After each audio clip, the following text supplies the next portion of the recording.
A massive crack in the ground that's estimated to be up to 50 feet deep has opened up in Kenya seemingly overnight. The crack stretches along Kenya's Great Rift Valley, and many scientists believe it could end up splitting the continent apart. Deborah Pata is tracking developments from Johannesburg, South Africa. Imagine waking up one morning to find a massive crack running through your home. That's what happened to Elliot in Jaguna, forced to dismantle his house by hand before it was lost to the earth below. He lives in Mai Mahiu, part of the Great Rift Valley in Kenya, a region that has already provided a treasure trove of some of the most important archaeological finds in history.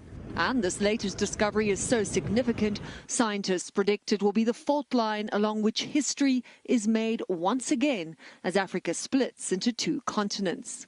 Although that won't happen for a very long time, says geologist Ben Andrews. Fortunately, this does not occur instantly, so we're many tens of millions of years away from having two continents. The crack in Kenya sits along the 3,700-mile-long East African rift. Geologists say that rift is growing larger as two tectonic plates move away from each other. As this movement continues over the next 50 million years, a large chunk of the continent will eventually split off, creating an island that will consist of parts of several African nations. Scientists, for the most part, agree that the continent is splitting in two, but there is debate over exactly how this most recent fracture was revealed. Andrews believes the Earth did not suddenly split in two, but that it formed over hundreds of thousands of years. It looks like it was probably something that already existed and had been filled with ash and other material, and then it was flushed out by recent rainfall.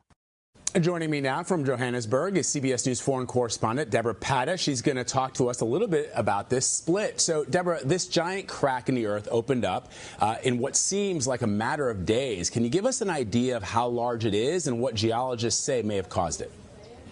It's quite phenomenal, really, Vlad. I mean, it's about 50 feet deep and 60 feet wide. I mean, imagine something like that just suddenly appearing.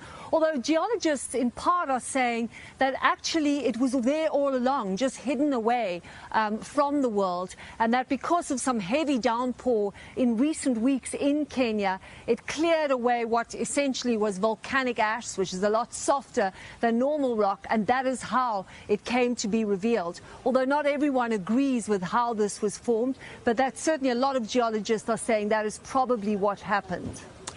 You know, I know a lot of people are really interested in the science.